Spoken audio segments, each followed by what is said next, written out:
In this video, I'm going to show you how you can fix can't install Printers Makeup app from Google Play Store. If this video helps, please like and subscribe. So if you are trying to install this app but you are unsuccessful, it might be due to a number of reasons. One, you need to ensure that you go to your Google Play Store app and from here log in with your Gmail before you can search for your app. However, if you are already logged in but unable to download the app, then just tap on the profile icon, go down to settings and look for network preference and choose the first one, app download preference here, and choose over any network. As you can see, this will ensure that you are able to download and install the app via the current network you are connected to. Tap on OK to save the changes and go turn on your data before you can download your app. If you are on Wi-Fi, you can turn on your Wi-Fi and you can use it to download the app.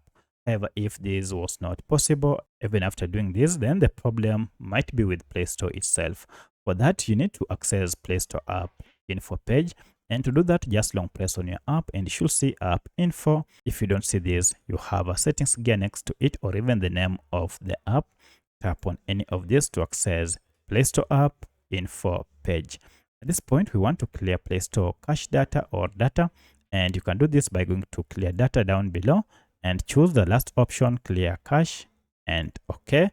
Restart your smartphone at this point before you can now search for your app. So I'll go ahead, open my app and search the app, Printers Makeup. Here it is. And now if I go to the app, I'll tap it open and here I'll try to install it. So at this point, everything should be okay. And look at that. Now I'm able to install the app. However, if you can't still install the app, then you might want to check if you have enough space or storage space on your phone. And if the space is the issue, then you will need to clear trash or delete some of the photos or videos and apps that you no longer use before you can install your app. So if you have any other question, kindly let me know in the comment section. Otherwise, thanks for watching and let's meet in the next video.